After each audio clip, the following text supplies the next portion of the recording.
Well, life can be hard through no fault of our own, but sometimes it's hard because of our own mistakes. How can we recover? Let's see how the faithful woman Miriam did it.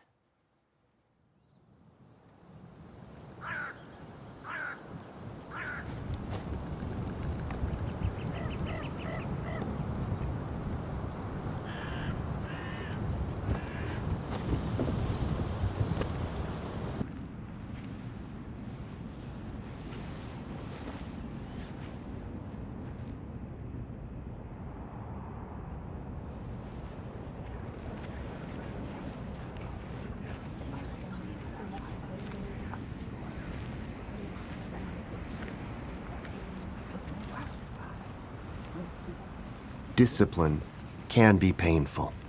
Yes, this is the face Jehovah's Witnesses are supposed to make when you get removed from the congregation. This shunning is completely anti-biblical, since shunning, at least the extremist way Jehovah's Witnesses practice, is nowhere in the Bible. That's why they have to cherry-pick examples from the Bible that kinda, sorta make the same point if you squint. And that's why the Jehovah's Witnesses are retelling the story of Miriam, the protector of Moses, sister of Moses' sidekick Aaron, and a woman who later went on to become a prophetess and a leader among Israelites. Now, all of this women leading goes against Jehovah's Witness beliefs, so instead, they're telling you about the one time Miriam doubted Moses. You see, Miriam was racist. It's not her fault. After all, you had to be racist to be an Israelite, since you had to believe not only that your tribe was chosen by God to pillage all other tribes around, but because they believed in racial purity and were against getting married with foreigners. So when Miriam saw that Moses was transgressing the law by marrying a Cushite woman, both her and her brother Aaron spoke out against it. And how did God react? By being a misogynist prick and punishing only Miriam with leprosy for 7 days, but letting Aaron go without punishment for the same sin. And that's the part that Jehovah's Witnesses are pretending to depict. Not the misogynist bit, but the part where Miriam got struck with leprosy for a week. You see, leprosy in Israelite culture was a disgusting disease that made everyone around shun you, which is how Jehovah's Witnesses culture see apostate. That's why what they're pretending happened here is that Miriam apostatized a little bit by calling Moses out, despite having all the right to do so. And that's what made her deserving of this temporary leprosy. Isn't it telling how, even according to their own logic, Miriam got kicked out from the congregation and welcomed back a week later, and yet nobody in Jehovah's Witnesses history has been readmitted to the congregation a week after their disfellowshipping? Miriam was well known in the camp of Israel. She enjoyed a close relationship with her brothers, Moses and Aaron. During the slavery in Egypt and the exodus that followed, the people had grown to respect and love her. Now do you see why I told you Miriam's story up front? Because Jehovah's Witnesses reduced this very interesting priestess, leader, and prophetess character to simply someone the people had learned to respect and love. That's it. Not only are all her achievements not important for the story that Jehovah's Witnesses want to tell, they're against their own beliefs. This is how this cult lies when they quote from the Bible, because their understanding of the Bible is so twisted and surface level that the original meaning of the biblical stories is completely lost and replaced by whatever this cult wants to teach. In this case, that Miriam was just a beloved woman who spoke out against the governing body of her time, and obviously had to be punished for it, regardless of how right it was for her to speak out. Perhaps at first, Miriam was pleased to have Zipporah back. How is Zipporah settling in? Well, everyone seems excited. Don't you think? But it seems that in time, she gave in to pride.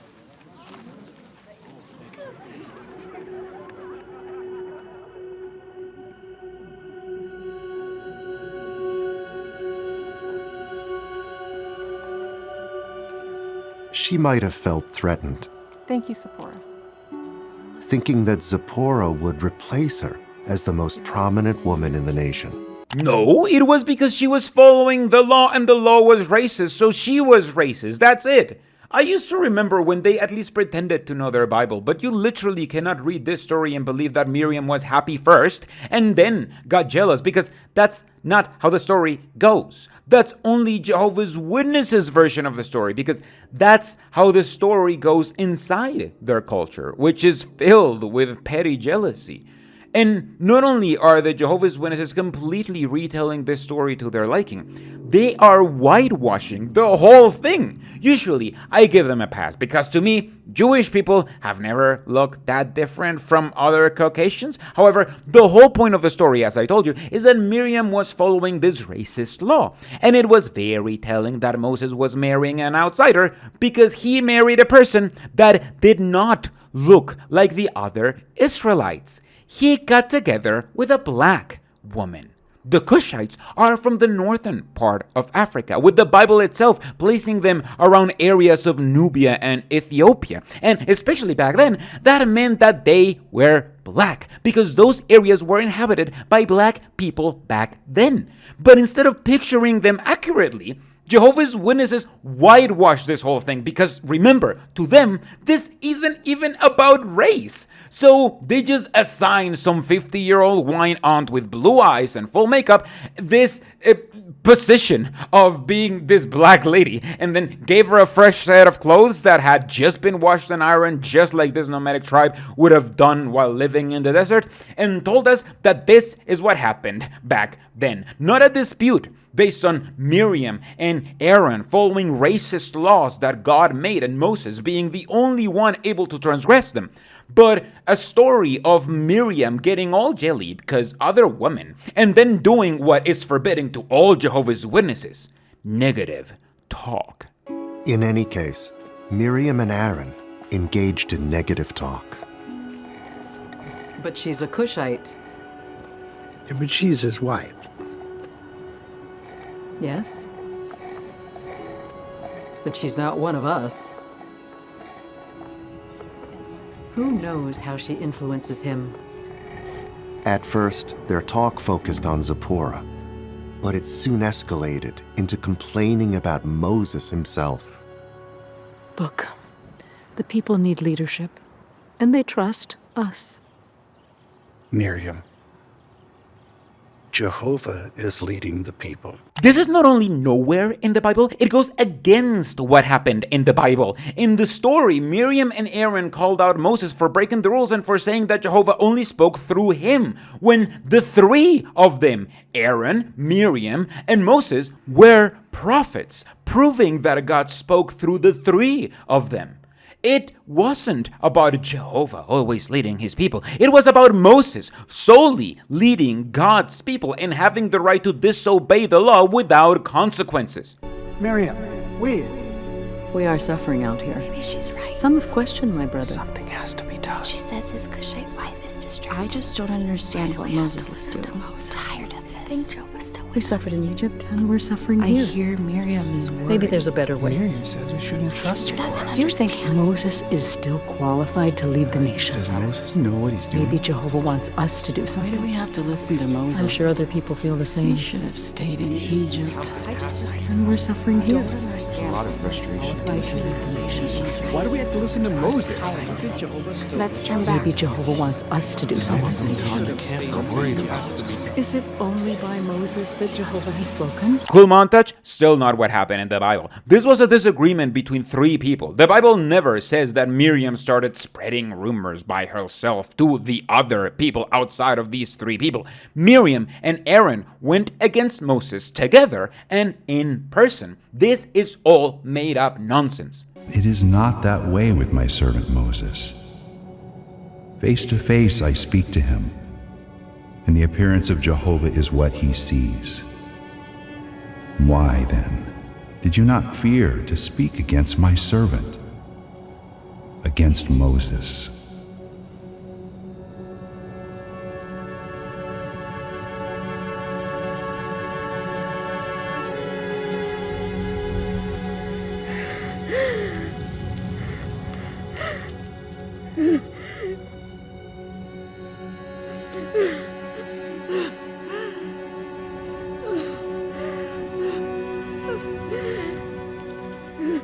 Under this retelling, these words have a completely different meaning. God says this because he's mad that Miriam called out Moses, but in this retelling, he says this because he's mad that Miriam spread rumors about Moses, which is nowhere in the original story. Do you see how they can even quote the Bible to lie and pretend the cherry-picked Bible verse they decided to read in this retelling has anything to do with this Jehovah's Witness story?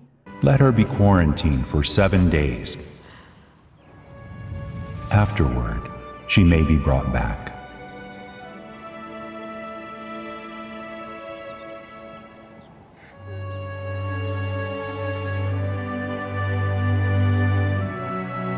Oh, Jehovah, you are the Most High. You chose Moses to lead your people, and I disrespected him. And you, please forgive me. This little cry doesn't happen in the Bible. But again, if Jehovah's Witnesses are saying that she got disfellowshipped for 7 days, why aren't Jehovah's Witnesses disfellowshipped for 7 days only? Let's just skip to the made-up lesson. Miriam accepted his discipline with faith.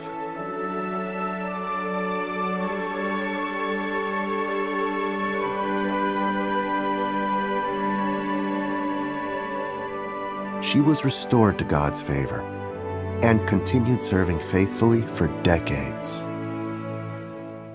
Yes, her being struck with leprosy was Jehovah's discipline, and her coming back was her being restored into Jehovah's Israelite congregation. Centuries afterward, Jehovah lovingly honored Miriam for her faithful service. Through his prophet Micah, he reminded his people, "From the house of slavery I redeemed you.